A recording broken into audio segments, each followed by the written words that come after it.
starting from a small cohort office to now a nation big, an office as big as it is. With us, we have representative from the GYCC. We will allow them to introduce themselves, after which we will introduce the topic and we will go into an in-depth discussion. First, we start with the executive, chief executive officer. Madam, you're welcome. Assalamu alaikum. Thank you, Kauso Baji, for the invitation. My name is Jariso, the acting CEO of Gambia Youth Chamber of Commerce. Indeed, thank you so much and welcome, Mr. So. Next, I will also use the opportunity to also allow Madam also to introduce herself and her designation. Assalamu alaikum. Thank you, Kausu, for having us here today. My name is Aoba, and I work as the Executive Assistant at the Gambia Youth Chamber of Commerce. Indeed. Gambia Youth Chamber of Commerce, like I alluded earlier, it's a youth-led organization which has strived over the years to make sure, one, when it comes to entrepreneurship, young people are equipped. It is one of the institutions that had created so many youth expos across the length and breadth of the country. But the discussions for today will be focusing briefly onto the introduction of GYCC, but we will be focusing more on the 2025 Youth Business Award. So first, we will start with the executive or acting chief executive officer to briefly give us a rundown of what GYCC is. Thank you. GYCC is a youth-led organization that supports young entrepreneurs because it's on helping young people to strive in their businesses in the Gambia. Realizing that there is a limited or low voice representative of young people in the Gambia, GYCC, that is where GYCC stepped in to be the voice of the young entrepreneurs in this country. Indeed, over the years you have registered significant achievement, and then all, like I said, geared towards empowering young people. I remember the concept of takeoff, that we can make it back home. Yes, some people will automatically travel, but the fact is, even where is they travel, they can still come back home to invest and develop. We've seen all those years that the GYCC have been working on such impact. Briefly, would you share with the viewers and also those that are following us online some of the key achievements that the GYCC have done when it comes to generally helping young people, but more specifically on the areas of entrepreneurship? Okay, thank you. Like you said, the TechIFI program, which was in 2022, where youth entrepreneurs were supported to build their capacities in packaging and product branding, which was very helpful. And also we have the YEP project, whereby we have the Good Market. It was a place where young people can showcase their products, where young people can network and see themselves out there to be able to earn, not only to make their products and leave them at home, but then create that space or that market for them to be able to sell and earn at least in their businesses. Indeed, thank you very much, Madam C. We will now come to Madam Ba to briefly tell us how can one be a member of the GYCC. Before that, indeed, you've mentioned some things very important, that is the acting chief executive officer. With GYCC, the belief is not for people to go and seek for employment, but for them to be employment creators. And as a result, it has actually over the years built a lot of young people in various categories, ranging from helping them to start up to business coaching, mentoring and stuff. So, Madam, how can one be a member of the GYCC? So to become a member of the Gambia Youth Chamber of Commerce, first of all, you have to have a TIN number, a business registration to show us that you have an ongoing business. And then the other thing is you have to show us an identification document to show us that legally you are Gambian. So under this membership registration process, we have 3 categories, which is the A class, which is meant for the growth stage. And then you have the B class, which is the startup, and then the C class, which is the idea stage. Indeed. You've talked about registration. You said for one to be a member, that means mandatory the person must be a Gambian. We would want you to go a little bit further. Do you have age limitations? Because when you talk about youth in the Gambia, most of the time we know the youth policy talks about 13 to 30 years. We know the youth, what is called the Banjul Charter, that is the ECOWAS Youth Charter, talked about 18 to 35. What is the age limit, if any, when it comes to being a member of the GYCC? 18 to 35 years. Okay, that's indeed very clear. So for one to be a member, you must be within the ages of 18 to 35 years. And then with a business idea or even without a business idea, what can be done if one wants to be? Meeting up all those other criteria. I am a Gambian, I have 18 to 35 years, and within the ages of 18 to 35 years. If I don't have a business idea, what can I still be a member? So basically, yes, you could still be a member. You could maybe come to our office, seek some advice, and then we will categorize you on the category you're meant to be. Indeed, that's very important. Madam, we would like you to throw some few lights on that if there's anything that you want to add up.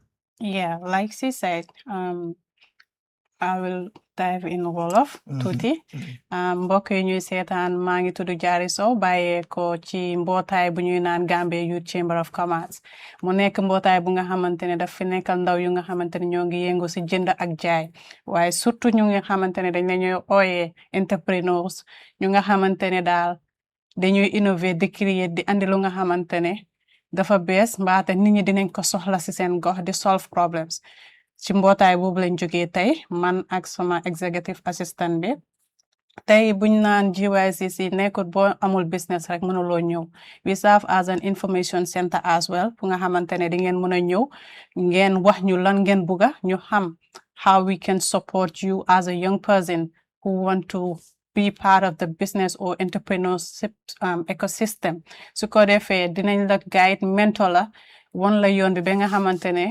suñ la tetewee di nga mën a am idea bi and di nga mën a am tànk yi nga xamante ne di nga mën a taxaw pour start a business and from there duñ la bàyyee noonu dinañ continuer di la mentor di la guide ba nga àgga at the growth state level.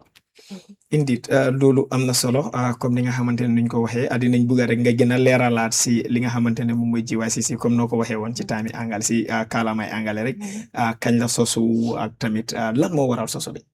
Okay, GYCC mu ngi juddu ci 2016 and ñu ngi ko register si Attorney General of Chambers of the Gambia's Ministry of Justice in 2017 sosu bi daal mu ngi juddu lu waral sosu bi dafa nekkante ne ndaw ñi ñu bari ñoo ngi bëgg yëngu ci business wala ñu bari ñu ngi si business bi waaye dafa nekk ne seen baat ñu bari dégguñ ko ñu bari bàyyiwuñ xel ndaw ñi moo tax ñu naan pour represent that voice pour jox leen more representation dañ am pour build this chamber of youth chamber of commerce ba nga xamante ne ndaw ñi dinañ gis seen bopp te dinañ doon baatu ndaw ñi ci biir réew.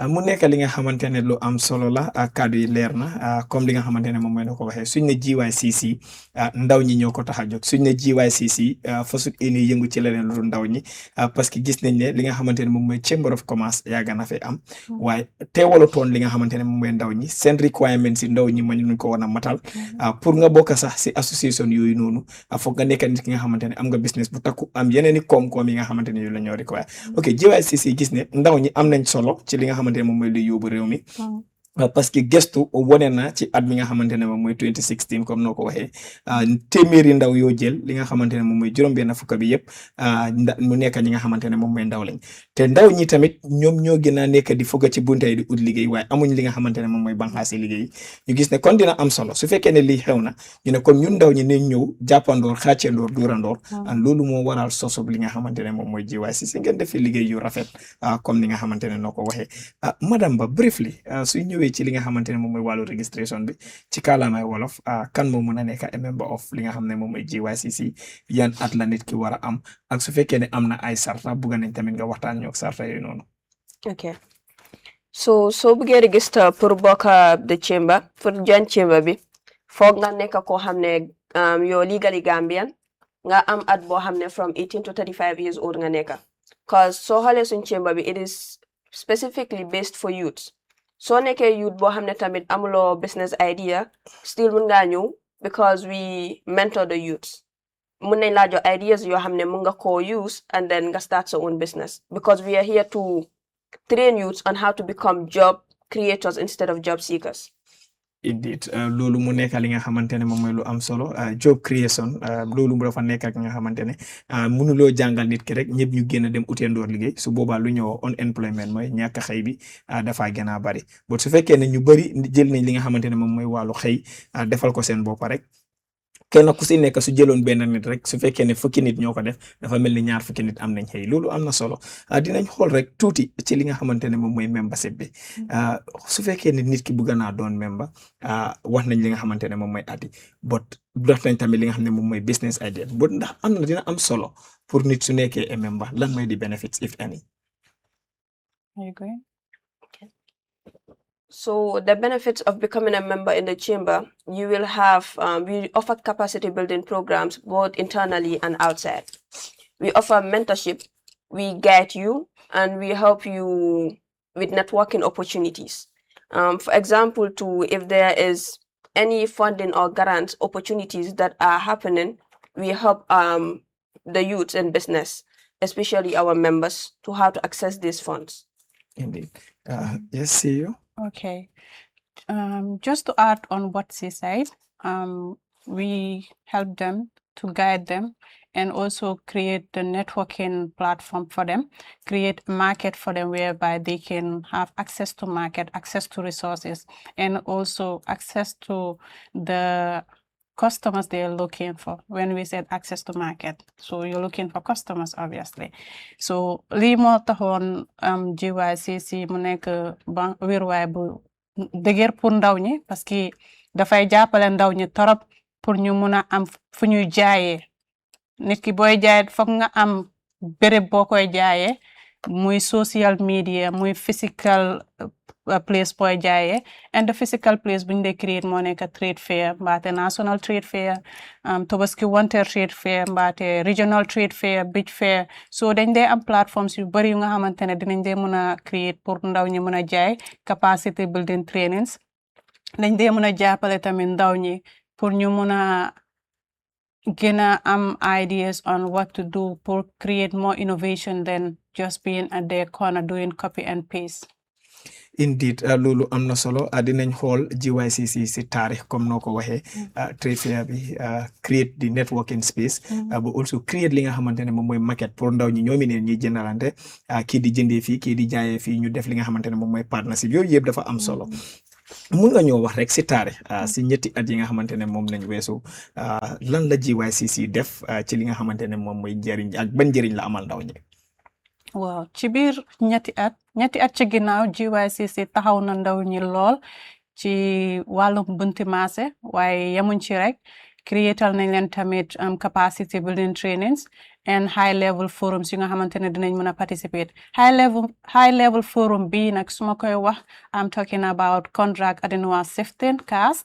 It's an NGO partners from German. They support young entrepreneurs, also support GYCC to build the capacities of their members and young entrepreneurs in this Gambia. So si ginnaaw ñetti at yooyu noonu amoon nañ that high level forum and also amoon nañ tekki fi ci wàllum packaging and branding.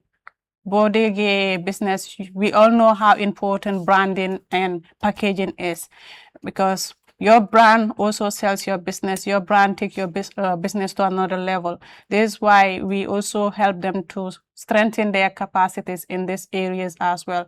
Also, amoon nañ fi the good market fu nga xamante ne it was under the YEP project fu nga xamante ne ndaw ñi amoon nañ chance pour showcase their products ñuy jënd ak jaay mën na network ci biir diggante boobu noonu ci diggante boobu tamit am nañ ay capacity building trainings muy entrepreneurship training mu nga xamante ne dinañ leen train ci wàllum financial management, business plan, parce que it is very important as a young entrepreneur to know how to develop this business plan, how to manage your finance, how to also create this, how to be creative, because when we talk about creative thinking or critical thinking, it is a space whereby it's supposed to support young entrepreneurs to be creative as well.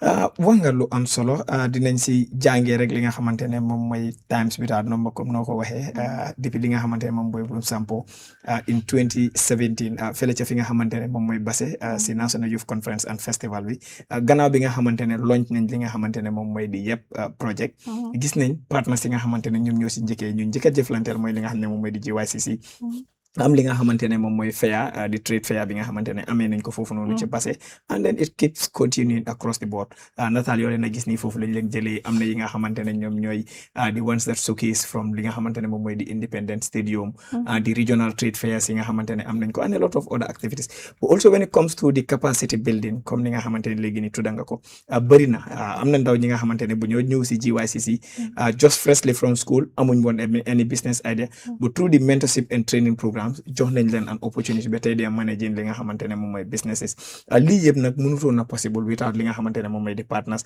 ñenn si ñun ñi nga xamante ne ñoom lañ leen gën a son léegi nii you have the likes of National Enterprise Development Initiative ne di Ministry of Youth and Sports Ministry of Trade Regional Integration and Employment yaa ngi am li nga xamante ne moom mooy UNDP GYZ recent projects and all many other projects yii nii yëpp dafa am solo but at the end of the day ndax ndaw ñi suñ ne ndaw ñi ñen ngeen ci nekk di jàppale ndaw yu góor ñi la wala ndaw ñi jigéen ñi ñun nag suñ office bi léegi we are not like comme jigéen ñi rek la ñooy train no we train both male and female but then if you have the age criteria we are looking for we train you your gender doesn't matter be it a male or a female we train indeed am na solo madame Ba su ñëwee ci li nga xamante ne moom mooy ndaw ñi nga xamante ne amaguñ confident pour join li nga xamante ne moom mooy association bi o ragal na sax am naa business idea waaye aw ma xaalis because that was the whole objective of the GYCC that is not only about money or capital that should give you the opportunity to be a member of the GYCC because time boobu loolu moo fi xewoon di Chamber of Commerce pour nga bokk si pour nga nekk business bu taxaw am xaalis Youth Chamber of Commerce came and break up that barrier lan moo ndax ndaw ñi nga xam ne ñemewu ñoo ñëw yan kàddu nga am pour wax leen. There's one thing I will say Monica I feel like nit ki if you want to do something danga believe in yourself and come me I am a core example bu ma doon start with GYCC I was confident but not there but when I came I had business ideas I was scared to execute it cause luta I'm scared of being judged in society but when I came dañ ma train dañ ma mentor they groomed me to the point I believe that I can execute these ideas so I believe ne so nekkee nit koo xam ne you have the idea don't let your fear hold you back once you step in our office we will help you based on the person you are yow dañoo xool place boo xam ne yow foofu nga ne foofu nga bëgg ñu dimbale la and there is where we will come in and help you grow su fekkee fear factor on the side of education léegi-léegi nga dégg suma maas yi ñu ne la demuñ school ñun jànguñ waaye am nañ a business idea doomi réew mi lañ Gambian lañ am nañ li nga xamante ne moom mooy 18 years and above amaguñ 35 years ndax su ma ñëwee foofu noonu di ngeen ma mën a jàppale su fekkee sax dewuma school or maybe Arabic school laa dem it doesn't matter whether yaa ngi educated or no whenever you come in we will always help you cause ñun suñ office dafa nekk place boo xam ne soo ñëwee you just don't look at what you can do on paper understand nga yow mun nga ñëw as a person soo déggutee anglais sax we will interact with you we will come down to your level talk to you and ask you questions you answer yow mun nga ñu just sa business idea bi and we can help you execute it indeed am na solo madam so impact li nga xamante ne moom mooy GYCC nationally ak also on youth businesses parce que dina am solo trop gis nañ lim yi nga xamante ne wax nañ ko bu na loolu am na njeexital angale di ko wax an impact ci li nga xamante ne moom mooy di youth businesses bu also at national level parce que gis nañ seen major stakeholders yi am nañ a national scope lens bi nga xamante ne moom lañ sol lan mooy impact si if there are any impacts am nañ impacts we have a lot of impacts because we help them we groom a lot of entrepreneurs. We train about 3,655 young entrepreneurs, like building their capacities or strengthening their capacities since GYCC is established or for the past 3 years. So looking into this, GYCC have done a lot trying to give these people opportunities, market opportunities, help them get access to resources. So duñ ne GYCC nekk na fi rek place bu nga xamantene place ndaw ñi la waaye nekkut di andi njëriñ si ñoom dat njëriñ ñëpp daanaka képp ku interact with GYCC as an entrepreneur ding si am lu bari loo jànge ide lu nga xamantene xamuloo ko woon ñu def ko ci yow mbaate nga xam dara waaye ñu yokk ko ci yow and tamit ñu create la marché bu nga xamantene you network you meet with people you interact ñu also provide these international opportunities for capacity strengthening through our partners like the Chinese embassy so gis nga bu loolu yëpp weesoo ba tey ñun we feel proud ne gis nañ ndaw yu bari yu nga xamantene tey ñu ngi def jëndaka jaay within the sub region or within the Gambia te ñu ngi yokka si economic réew mi ba nga xamantene we're proud of them we are here for them and we are their voices but then GYCC have done a lot to help these young entrepreneurs parce que comme numa ko waxee rek joxoon leen trade fair rek ñu MC we don't create the trade fair we leave you but then we create the forums for them as well we create the market for them we help them strengthening their capacities and this is creating a greater impact in their businesses and in their lives Indeed, some of ñi nga xamantene moom mooy ñu meet some of them we have spoken with them and then they are clear testimonies. They started with the GYCC léegi they are going international a good number of them last time even with li nga xamantene moom mooy di Sénégalo Gambia trade fair bi they've participated and these are major impacts yi nga xamantene all of or most of them got their basics as young people from the GYCC so yii nii they are very very relevant and then gëm nañ ne am na solo pour askan bi ñu waxtaanee ko but also pour tamit ñi nga xamante ne ñoom ñooy seetaan programme bi ñu xam ne GYCC nekkul ay ndaw yi nga xamante ne rek day ñëw rek pour toog and dañoo wax li nga xamante ne moom mooy problème si te duñ assi solutions they know very well ne underemployment is a problem unemployment is a problem ñu ne ok kon ñu ne nañ leen ñëw within ourselves we have a population we had the need base so within ourselves we can create a market and this of course happens but now they even going global now they not only stopping at Senegal léegi ñu dem so these are major impacts bugga nañ ci li nga xamante ne moom mooy gàttal just briefly rek pour nga wax ñu li nga xamante ne moom mooy su fekkee ne nit bugga naa bokka fan la seen office bi nekka before we will discuss about li nga xamante ne moom mooy bés bi ñëw okay ñun ñu ngi féete biir around Kerava Avenue 76 Kerava Avenue adjacent Access Bank foofu lañ féete te ku ñu bëgg a jot tamit you can contact our telephone numbers dina bàyyi si kanam tuuti ñu jox leen contact si but then ñu ngi Kerava Avenue ok Kerava Avenue si ban boor adjacent Access Bank ok loolu am na solo ñu ne jëpp bés bi mooy li nga xamante ne moom mooy the Youth Award but before bés bi si boppam why the Youth Award Youth Business Award 2025. Wow. Comme nu ma la ko waxee woon like we said the voice of the young entrepreneurs should be heard people should see the impact they're doing people should see the creativity in them people should inspire they should be inspired they should be celebrated they should be honored so we are honoring generations we are celebrating young entrepreneurs we are trying to give them this opportunity this platform to celebrate them to show them their greatness to help them to see that they can do greater they can do better than they think loolu mu nekk lu am solo bëgguñoo toog rek di wax ne young people move nañ leen from one point to another without celebrating them because li tamit dafa am solo if anyone is opportune mu am li nga xamante ne moom mooy ay award dina ko denca fo li nga xamante ne moom mooy generations ay setam su ñëwee moo xam ne moom tamit de bu moo tollu ndaw la commencé di tekki bu moo tollu ndaw la commencé di am yaakaar ci biir réew mi and yooyu noonu dafa am solo ñu bàyyi la madame Ba nga yokka ci wàllu li nga xamante ne moom mooy award bi lan moo asidi whole idea of the award naka ngeen ko defee So the Youth Award Net, the reason why we decided to do this Youth Award Net, because then feel like what our CEO said, every young entrepreneur in the Gambia deserves to be recognized. They deserve to be celebrated. Because as a chamber and as an institution that is here for the youth, we believe suñ supporté youth si suñ supporté ndaw yi ñu won leen ne seen efforts is being recognized, they are being celebrated. It will motivate them to do more. It will motivate other youths to come in. It will motivate people that feel like they can't do it to do it. And then for the Youth Award Net, we are going to award 10 entrepreneurs in different sectors. Okay. ñu si li nga xamante ne moom mooy di sector si but the target is li nga xamante ne moom mooy 10 young people. Entirely everyone is going to be a Gambian. Gannaaw to be a member, you must be a Gambian. But is it only targeting the members, or also non-members can also be part of the awardees? You have to be a member Okay. to be part of the awardees. Indeed, that is very important. If you can take us, either you or her, who I don't know who will take us through li nga xamante ne moom mooy the categories of the award, that is also important. Okay, so we have 6 categories of awards, which is first, we have agriculture, which is under the agribusiness sector.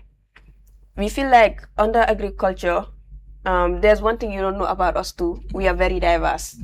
We love involving everyone in whatever thing we do. So there's nothing like man farmer la or I do agriculture, I can't be part of this. You can be part of the awardees that could be awarded. Then we have the service sector, which involves the service providers. We have the industry sector, and then we have migrants. For the migrants, we have worked with the migrants. We have success stories from them. We some of them came back. We did capacity building training. We did an ETW entrepreneurship training with them. They decided, they have seen the impact it has done.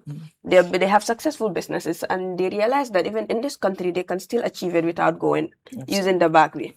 And then we have the China-Gambia trade, and then we have the heritage sector. These are the 6 sectors that are going to be awarded.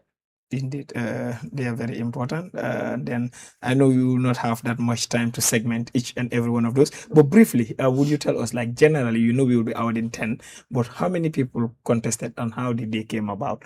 See you. Okay, we have many people who applied. We developed a link and share it on our social media platforms, whereby young entrepreneurs and members of GYCC will get access to it and apply. We also have people who will do the selection. So, bala ñu ne GYCC dañ bias because dañ the members yi lañ. So, it doesn't mean that GYCC ñoo nekk di select. We are not doing the selection. So, this, we have a committee, selection committee that we have, and they're going to do the selection. Ñun xamuñ ci dara. Let me make it clear to you all. We don't know nothing about the selection. We have other people, a committee that will do that from outside. And which is an independent committee. Exactly. Okay. Yes, so like, could you give us a rundown of an estimate of the number of people that participated before you get to the 10th? Because we know the 10 people that you will be awarding. We know like GYCC is a national issue, and then also, is it across the Gambia or only select a few regions? Oh, okay. Like I said, we have a link that people are applying, and the link I can get access to it because it's gonna be handed over, or it's already handed over to this committee that will do the selection. So the GYCC office don't have access to these things. But then after then they will tell us how many people applied and how many people are selected, and in each categories how many people are we awarding. Okay, but who developed the criteria? Is it the GYCC or the committee? GYCC developed the criteria because we are looking for something that we want. We are looking for things that we think those people will be qualified, or those members will be qualified to participate or to be celebrated. Because we said our team is very strong. We said honoring excellence and inspiring generations. So, nekku du ndaw lu nga xamantene ñu koy bay bëgg nañ mu nekk lu nga xamantene dina laal or dina def impact ci generations yu ñëw yépp, and bëgguñ mu am ci benn yoon, bëgg nañ mu continuer ñuy celebrate young people in this business sector. Is this the first edition ndax bi mooy njëlbeeni yoon ngeen a def li nga xamantene moom mooy celebration bi, wala bi du njëlbeeni yoon bi? Bi mooy first edition of the Youth Award Night in business, and yeah, this is the first time we are celebrating, recognizing, honoring young entrepreneurs in the business sector. And I believe it's gonna be a history that GYCC breaks a record, that we are celebrating our young entrepreneurs, we are celebrating our young people, and we are making them feel that we know their struggle. Absolutely. We know what they're going through. We understand the struggles or how far they have been through. So we are walking this journey with them. and we are celebrating them on the 31st of October 2025. At where? At Keraba Beach Hotel. Okay. Partners. I know for every award people must come in, but more specifically when you talk about GYCC, youth-led, purely Gambian, promoting employment creation than employment seeking. Who are your partners? Our main partners are the Chinese embassy.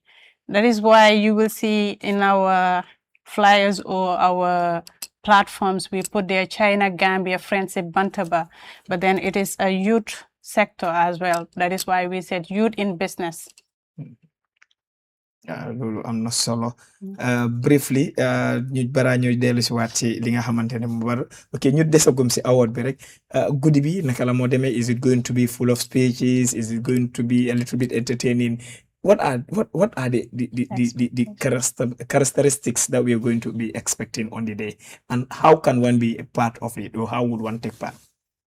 Okay, so it's not all going to be about long speeches, because xam nga benn 20-30 minutes ñu capal fa tuuti rek to break the ice. So there will be entertainment involved. There will be people talking about maybe success stories, and then we will have some high delegates that will be coming in too. And to attend this event, you could just, I think, come to our office. Then luckily you might get an invitation and then come and attend the event. MashaAllah. For our partner stakeholders, all of them are receiving their invitations in their offices. They are not coming, but then others too are receiving their invitations. But then kubuga them batay, and you feel like you need this invitation, and we don't have access to communicating with you, you can still pass by our office and get your invitation. Indeed. That's important. How about those people that have already submitted their names, and probably even whereas they don't win, they will also want to come and cheer up with the people that actually won, so that probably they can also learn from what have those people done that made them to win, so that they can also prepare for next year or the subsequent years. What information do you have for those people? I would say don't give up. Keep on trying. Keep on applying. Whenever we share this kind of informations, we don't forget you. Fatewuñ leen, bàyyiwuñ leen ginnaaw. Dafa nekk ne the package is not too big. Waaye ñu ngi ñaax partners yi di ñaax stakeholders yi and other relevant NGOs to participate, and ñu mun a award lu ëppa 10 déwén inshallah. Waaye ren moom ñu ngi am si 10 because njëlbeen bi la, and tamit ñu ngi bëgg a recognize ndaw yu nga xamante ne ñu ngi def lu xarañ ci biir réew mi. And dellu si waat si loolu mooy ne comme ku nekk you can just come to the office and get what you need. Waaye tamit taxut ñu ne apply nga duñ la jël. No, you still are invited. You can come and celebrate with your colleagues, celebrate with your young entrepreneurs, celebrate with us. Let us honor this excellence and inspire generations. Loolu am na solo. Fàttali naa ngi seetaan seen programme bi Talk to the Nation, man la seen host Kawsu Badji. Si biir kër gi tey gan yi mooy li nga xamante ne moom mooy GYCC. Lan la gaay di waajal mooy li nga xamante ne moom mooy Youth Business Award 2025. Guddi bi nga xamante ne comme niñ ko waxee guddi ndaw ñi la, ndaw ñi lañ ko jagleel, waaye guddi réew mi la, parce que suñ ne ndaw ñi ñu ne ëllëgi réew mi, suñ ne ndaw ñi si jamono bi ñu ne tey ak ëllëgi réew mi, parce que bëri na bëri bi nga xamante ne soo fa demee ndaw ñi ñoo fa nekk. Ematuñ rek di yëngu ci wàllu li nga xamante ne moom mooy jàngale bi, but ci wàllu business bi ñu ngi fa, ci wàllu faj bi ñu ngi foofu noonu. Almost all the sectors are actually filled up with young people, but this is actually what it takes to harness the demographic dividends of a country, and the young people are in the forefront. Lii am na solo. But gannaaw award bi, what next? Ñëpp dinañ wax ne award baax na, ma jël li nga xamante ne moom mooy award bi yóbbu ko suma kër, o teg ko suma family, o teg ko suma office. Very important.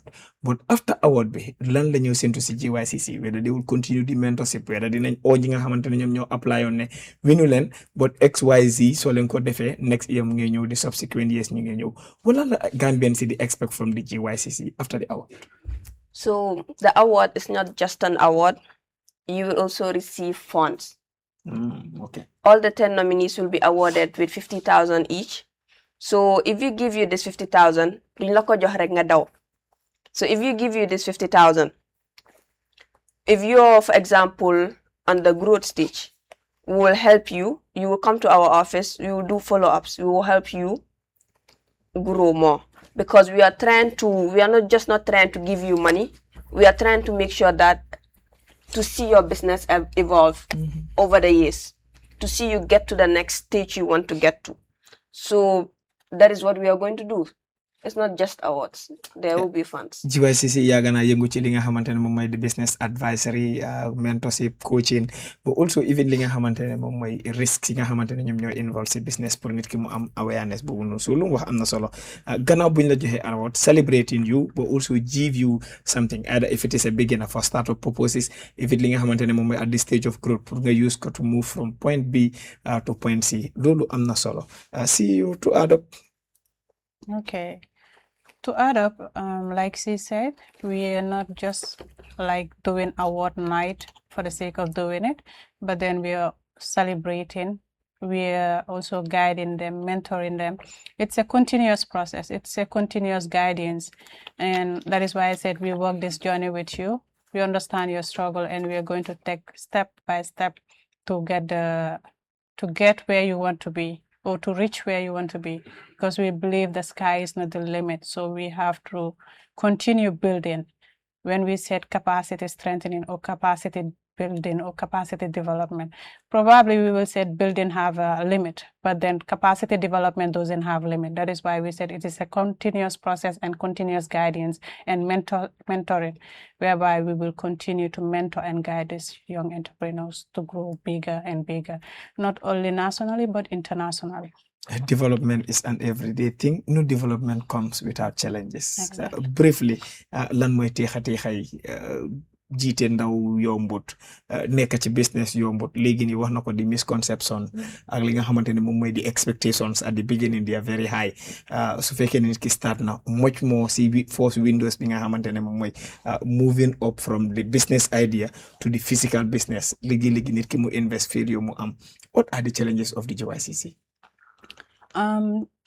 Béréb boo gis rek am na challenges, waaye ñun at GYCC dañ ko dee make clear si ndaw ñi. So buggee rise, so buggee grow, you don't just focus on the money, but then you need to be disciplined. You need to focus. You need to be consistent and patient. If you are not consistent, if you are not patient, you are not determined, you won't grow. You won't move from the stage you are. This is why we also guide them and help them, mentor them, and also help them to grow financially. Because gis nañ ne ndaw ñu bari dañu yaakaar ne GYCC is a youth chamber of commerce. Fa ne àddina li ci biiram mu fa. Yeah, we have something, but then dañ am yaakaar gëm-gëm ne ñun ak ndaw ñi mun nañ ko move mu dem ci kanam. Du ñaaka financial constraint, dañ dee mën a am lack of resources, lu nga xamante ne ndaw ñi dañ ko soxla, xaalis bi ndaw ñi dañ ko soxla. So we urge NGOs and partners to support our people, to support our young entrepreneurs to grow, because ñaaka xaalis bi pour mën a support suñ ndaw ñi bu baax, it's a problem, because it's not really ñaaka, but then the limit of resources is a big problem. Dañ dee am challenges pour access to resources and finance to support these young entrepreneurs. Comme tey ji award night bi amoon yeah, it's a beginning, commencement la, mënoon nañoo award more than these people, but then ñu ngi ñaax nit yu nga xamante ne ñu ngi fi pour bugg a jàppale ndaw ñi. You can knock at our doors to support these people. Su ko defee duñ mën a am limitations, duñ am dara lu nga xamante ne dinañ ñu téye ginnaaw.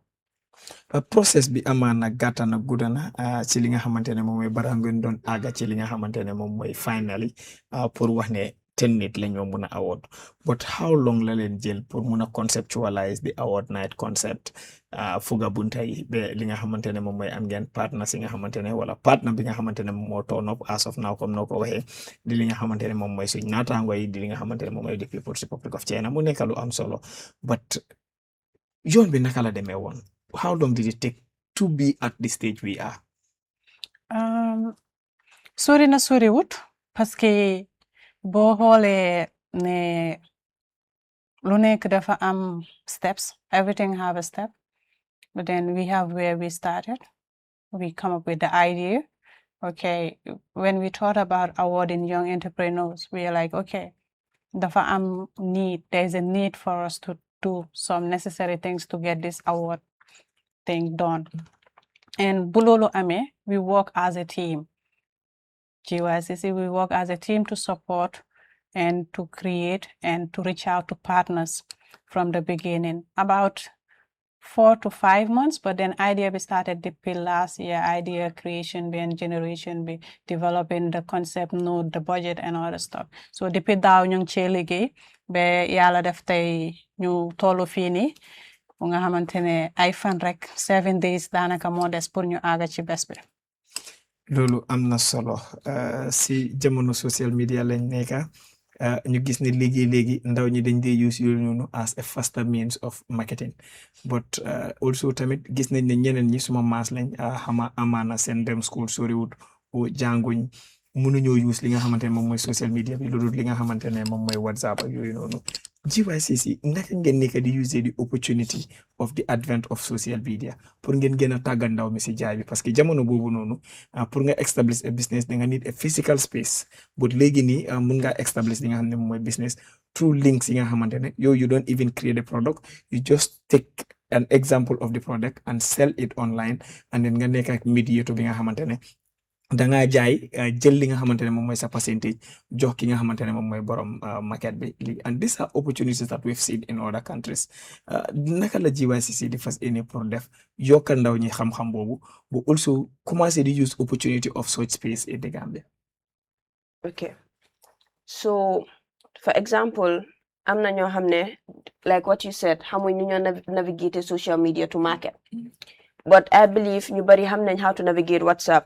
So GYCC, we have various WhatsApp group chats. So we have this group chats where entrepreneurs, then they send products in. And ñoom send bopa, they buy each other's products and support each other's products. And the other thing is, us as a chamber, as an institution, it starts from us first. If we have workshops, we have trainings, and we need people to do certain stuff for us. For example, so Youth in Business Award Nabi, we need people to help with printing. We support the youth entrepreneurs who are under our membership base. MashaAllah. That's very good. Meaning, we are also giving you the market. If we, example, we go to Basse, we have like a training in Basse. We have members in Basse. So then your call Kitara Bohamne is our member te Basse la neka, and we will give you this. The same thing. So I'm a partners you hamne. We might have partners you hamne. They will need us to help them source certain products from certain entrepreneurs. We also give them that market. Yeah, the priority is members of the GYCC. The priority is the members of the chamber. Amna solo whether nit ki amna li nga xamantene mom moy the skills to do li nga xamantene mom moy e-commerce or e-marketing or not, GYCC ñu ne li nga xamantene mom moy the social media platform, they can guide and mentor. Amna li nga xamantene mom moy various WhatsApp groups and people can always reach out to them. Internally, say you can even do networking and marketing within that page, but they can also help you explore outside that page. See you.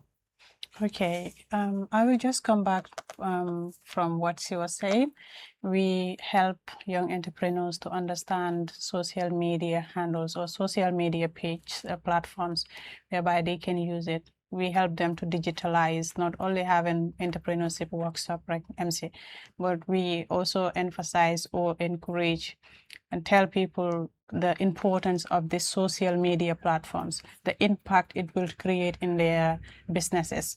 Like she said, when you go to Basse or GYCC, early on we asked for the office, it's at Keraba Avenue, but GYCC emotsi Greater Banjul area break. We are across the region. I'm regional representatives, I'm regional committees, and we have members across the region. So they can use all the social media platforms, but then Sulolu weesoo tamit WhatsApp bi moom fi Instagram, TikTok and other social media platforms yu nga xamantene dinañ ko mëna use. So ñu ngi ci jamono bu nga xamantene technology lañ wax. We need to digitalize, we need to move from the local or physical selling only mun nga tok sa bir neeg jaay but then emuñ ci lolu rek ñu ngi partner ak yena mbotay yu nga xamantene it's a platform where you can sell your products and fekka doo sona. All you need to do is to add your information, add your products in those social media platforms or in those websites. So people will be able to buy your products. Fekka doo sona. Okay. So, and the other thing, what we also do is, so by health, we have a lot of events that happen. We then forums, then trainings. So what we do is, these members then they advise nga a recording of your business. Okay. You showcase your products, you talk about what you do. So suñ amé forums yi then they icebreaker session bo xamné then they showcase youth yi send business yi. During that part it's like we are also advertising your business for you. Then they gis bala session bi di jeex amna ño xamné then they let the contact information. And the other thing is suñ amé events like this then they nango then they wax suñ members then they mëna ñoo ñu exhibit send bagage yi outside the venue where you will see our partners or other people that attend this event. If they step out, they can buy anything they want from the members. Absolutely. Yes. Indeed, a clear reference rek bu nga xamantene moy very recent is li nga xamantene moy di two recent nekon su jeex on both in Banjul and in KM gis nañ li nga xamantene moy youth fairs and when we see very good number of young people ñu participate yu te lolu yeb dafa bokk ci li nga xamantene moy yobu rew mi ci kanam briefly dinañ xolaat ci li nga xamantene moy award bi su fekkee ne comme li nga xamantene wax nga ko catégorie ci ñu leen tana ak ñu nonu li nga xamantene moy ku ci munti win li ñoo am diga nañ nga mention li nga xamantene moy 50,000 each bu ndax dafa nek across the board o dina am ki nga xamantene xejna more efforts na def di ngeen ko gëna jox a higher amount and the others comme niñ ko dé defé in most of the competitions you have the first runner up and then the second runner up. So we don't have anything like that. Every single individual out of the 10 will be awarded 50,000 each. Yes. Indeed lolu amna solo si you lu tax ngeen asi that idea xamna ne Gambian si tamo nañ di wax ne diw mo jël first diw mo jël second why did you bring all the 10 ngeen standardize ko? Wow, bo xolé we are not doing pitching competition. Dañ nekk di recognize their efforts. We are just trying to show people that young people are doing great in this nation. They're contributing to the national development. They're increasing our economic growth. So, lolo mota, ñu naan ne let us give them equal amount of pricing. Su ko defee ku nekk di nga am that $50,000 yi amun ne okay kii moom upalek yooyu no. We are not doing that. What we are doing is giving each $50,000 yi to recognize you, to celebrate you, and we are hoping to bring more and more of packages during our next awards, inshallah. Entry to the event, free entrance la, there are fee attached. Naka la mo demee on the day? Free entry la bi yoon comme niñ ko waxee njëlbeeni yoon la te bëgg nañ ndaw ñi yëpp gis ci seen boppa waaye am nañ ay invitations yu nga xamantene bépp ndaw mën nañ ko app ku nga xamantene you are youth entrepreneur yaa ngi ci business bi yaa ngi yëngu ci business bi yaa ngi def lu xarañ ci réew mi you can reach out to us mën nañ laa jox this how to call it Patron la or is it an invitation card? It's an invitation card. Okay. So adding up to what our CEO said, hamna most of you dangena tek ne I'm not nominated, I'm not a member, wala man awma affaire si li, I shouldn't go. There's one thing people should know is yes, you need money to grow your business. But one thing we fail to understand is you need contacts. You need to network. And I feel like that is the most important thing you would ever have as a person. Because if you have this money, yes, you have the money. But do you have the right people? Do you have the right audience? So neke business owner sa bo xamne you are not a member right now. Mun nga ñew. As a youth, you shouldn't even be a business owner. You can come because we will have very high dignitaries there that you could learn from. You could ask questions, you could network, and you could grow yourself. There's one thing I say to myself is, the most important thing a person would have is networking, contacts. Because right now you sit and you think about like, oh, I have this thing in mind, but how do I execute it? How do I execute it? Then you remember you have someone you could call that could give you the advice you need to execute this. So I'm advising every single individual out there that ko hamne mun nga attend this, attend it, learn from it. Maybe you might take one or two things from this event. Thank you. Indeed, if anyone could join or attend this event, you will actually take a lot of issues. I keep saying that with networking opportunities, this is greater because opportunities can always open extra doors. But sometimes these are people that it will take you 3 years, 4 years to actually knock on their offices for those to be open. You had the opportunity to attend this event. Probably even at the entrance, you can meet with someone and you said, "Sir, I've been yearning to meet you for 1 year. I've been yearning to meet you for the past 3 months." This is an opportunity. And many a times, once they meet young people on youth programs, most of the time, once they give you appointment, it is honored.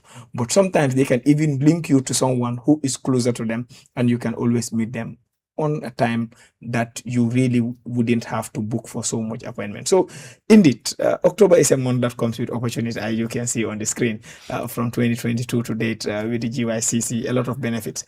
But come to the event, celebrate young people. In fact, for the fact that we are even going to add up to the numbers, going to celebrate young people means we are celebrating Gambia, means we are celebrating success. What mu ñu xala xoj ñu ngi dese li nga xamantene moom mooy about 15 more minutes to go. But before waxtu di ñu xoj finally o dab dinañ bëgg rek gannaaw li nga xamantene moom mooy award bi kañ la moo start ban time lañ expect ne dafa end parce que xam nañ ne Gambien si suñ ne award léegi nga dégg ku la ne specific time ak yooyu noonu naka la moo demee. Loolu dëgg la ñun moom dañ ne ndaw ñi bëgguñoo téye benn ndaw ci biti ba mu gën a guddee lu ñuy def mooy commencé ko at 6 pm bu ñuy naan 10 pm release nañ ko nekk nga ñibbi sa kër. That's important.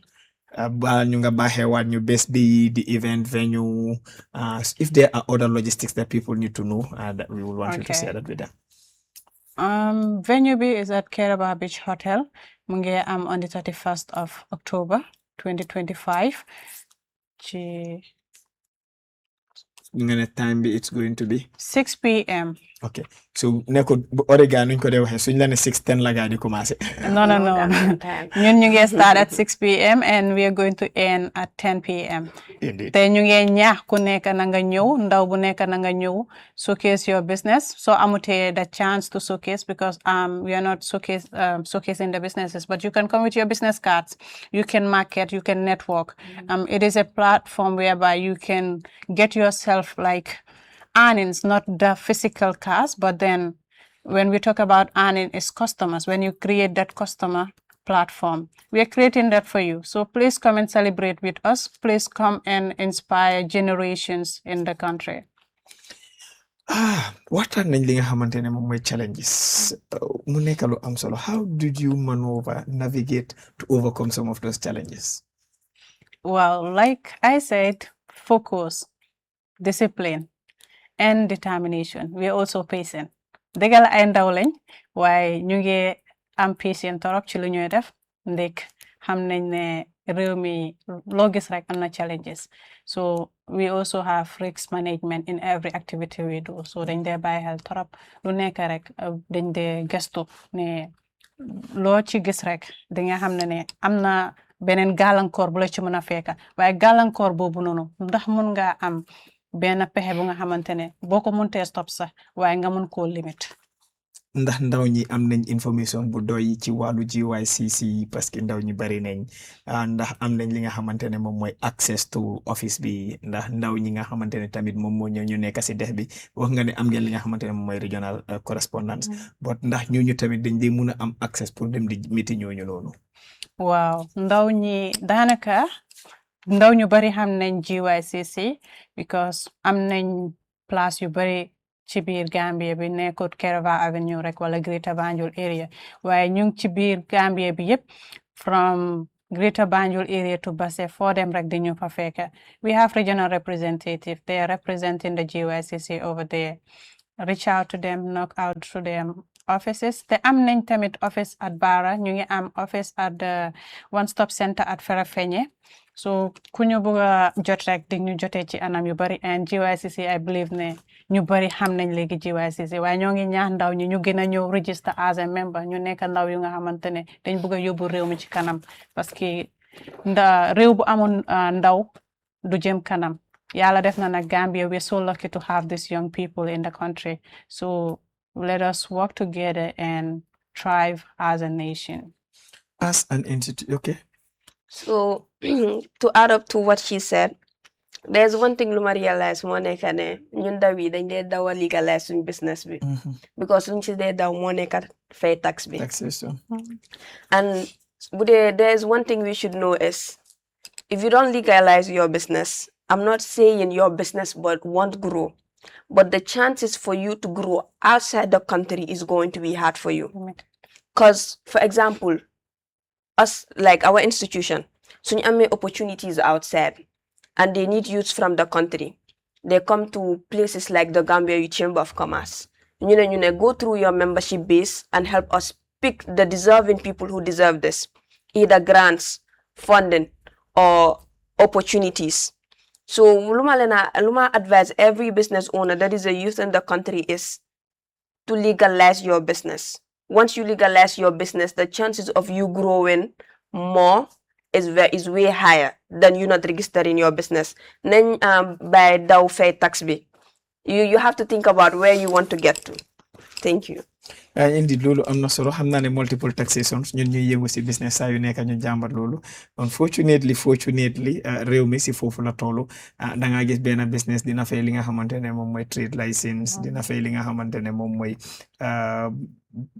business pour mu yëngu ci wàlla specific area, su buggee li nga xamante ne moom mooy services from other parastatals dafa register with the GPPA, GRA, and you keep naming it. But comme noo ko waxee lu am solo la, because njeexital bi mooy it is going to uplift the status of li nga xamante ne moom mooy your business to another level. Loolu am na solo trop, but ndax also li nga xamante ne moom mooy registration yooyu noonu yéen at GYCC su fekkee ne ndaw bi nga xamante ne ko mel ni man la awma opportunity bi pour dem school, su fekkee ne maa ngi bëgg a register suma business, su ma ñëwee you guys can guide me do the formalities of the paper whilst we do the payment. Yes, if you come to the institution, even if jànguloo, we can help you out. Mun nañ laa dimbale from the beginning to the point boo xam ne your business is legally stable, dañ laa wax yow lan ak lan nga war a def. Ñun suñ boppa, you can come to our office and then mun nañ laa boole ak staff boo xam ne dafa ànd ak yow ba AG Chambers, you do the registration and all the necessary paperwork that you're supposed to do. Lan mooy seen relationship with some of the best institutions yu mel ni li nga xamante ne moom mooy NEDI, parce que xam nañ ne ñoom it li nga xamante ne moom mooy National Assembly and Act of Parliament moo ko taxawal pour mu yëngu ci wàlla boobu noonu di li nga xamante ne moom mooy jàppale ndaw ñi ndax ak jigéen ñi, ndax da ngeen di lëkkaloo ak ñoom pour xool li nga xamante ne moom mooy yéen some of the opportunities yi nga xamante ne amaana mënu leen ko am, but institutions like National Enterprise Development Initiative ñu ASICO, but also lu mel ni li nga xamante ne moom mooy Gambia Chamber of Commerce, parce que ñoom tamit ñoo fi jiitu te banxaas bu mag la, naam nekkuñ di look at ndaw ñi, but mun ngeen a lëkkaloo ak ñoom ba some of the packages ñoom yu ñoo am pour ndaw ñi yéen tamit ñu jox leen si seen wàccuwaay. Waaw, loolu am na solo lool. Nit ki booy liggéey ñu ne foog nga lëngoo pour yoon gi gën a neex, boo buggee dem fu sori da ngay am ñi nga àndal. Ñun nag bàyyiwuñ kenn ginnaaw, ku bëgg a liggéey ak GYCC rek you're welcome, and ñu ngi liggéey ak NEDI, and fan yi ci ginnaaw rek guys train nañ some of our coaches ñu nga xamante ne they are GYCC coaches in LRR, and GCCI tamit dañ dee liggéey ak guy we are affiliate partners. Daanaka ñu ngi liggéey ak BSOs yi yëpp ci biir dëkk bi, kon nag moo tax ñu ne we don't limit ourselves to partners, but then our doors are open for partnership, our doors are open to work with anyone who is open for us. xam naa ne waxtu bu ñoo xooj te fuñ jaar tàggatoo fàttali yéen a ngi seetaan li nga xamante ne moom mooy Star TV seen programme bi la Talk to the Nation gani bés bi di li nga xamante ne moom mooy Gambia Youth Chamber of Commerce award night la ñoo waajal ci li nga xamante ne moom mooy weeri octobre bi comme niñ ko waxee mu nekk li nga xamante ne moom mooy Youth Business Award 2025 loolu nag suñ ko waxee ndaw ñi ñëpp lañ si fu waay nekk ñu ne baara be li nga xamante ne moom mooy wala Banjul be Katong baara bi li nga xamante ne moom mooy Amdalaay ku nekk oo nañ la ñëwal nga jàppale li nga xamante ne moom mooy suñ bosi boppa finally lan ngeen na def pour wax pour tàggatoo ci li nga xamante ne moom mooy programme bi parce que award bi am na solo dégg nañ ne ku ñëw ci li nga xamante ne moom mooy ci award bi ñu ne li nga xamante ne moom mooy networking opportunities yi there are many mun ngaa meet other young people ñi nga xamante ne they're into other sectors that you might also need but also other young people might also meet with you but also you can even have the opportunity to meet other partners yi nga xamante ne they're not young people but they can open up other doors for you loolu dafa nekk li nga xamante ne lu am solo la finally lu ñoo tàggatoo. Jërëjëf Kawsu, thank you so much for invitation bi and it was really nice being here today. Waaye suñ tàggatoo mooy ne ñoo ngi ñaax nguur bi ñoo ngi ñaax BSOs yi ñoo ngi ñaax ndawi réew mi ñu taxaw especially nguur mi nañ taxaw ndaw ñi nañ jàppale ndaw ñi nañ leen tette bañ yegg fuñ war a dem parce que boo bëggee sa réew jëm kanam rek boo amee ay ndaw taxaw leen they help with the economic growth, especially these SMMEs in the Gambia. They really need to be supported.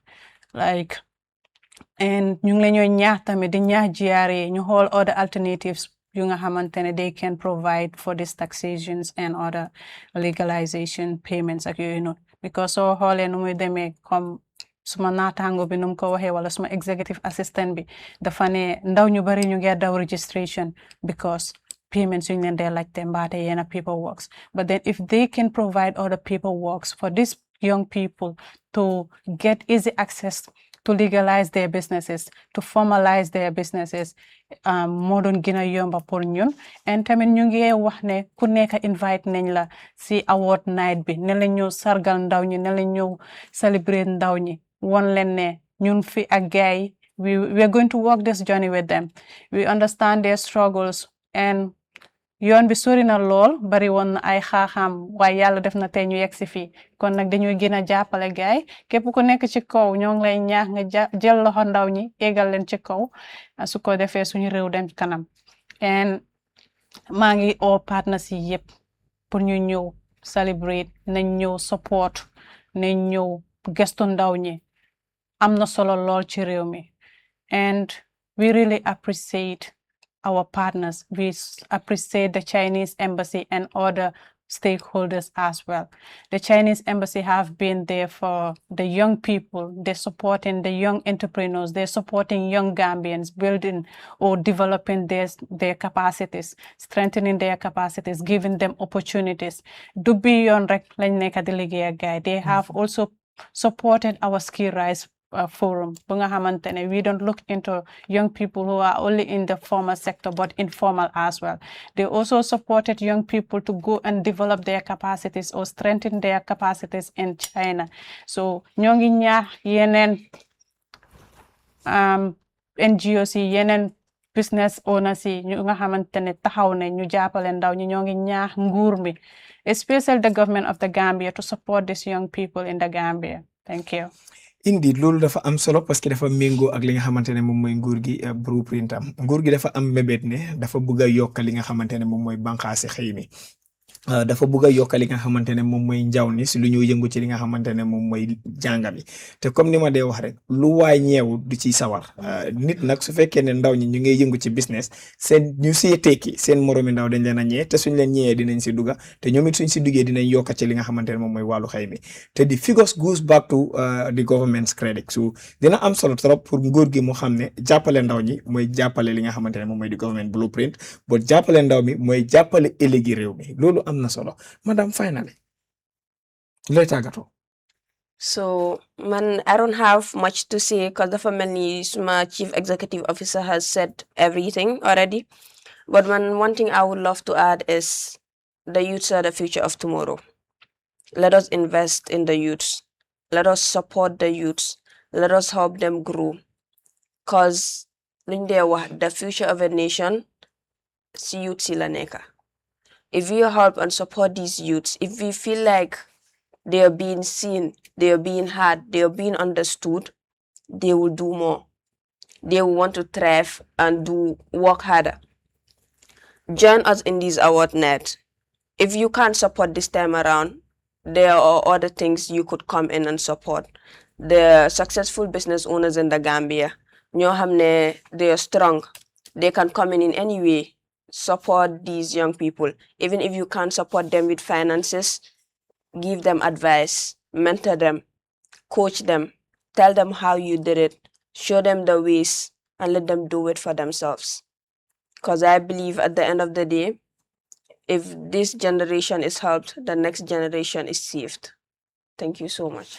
Finally, see your categories of award. Fatally, let ne best be Ajumala, 31st of li nga xamantene mom moy October 2025. Ajumala mo tombé award night. Ñan lañu award ndaw ñi nga xamantene ñom ñoy yëngu ci business.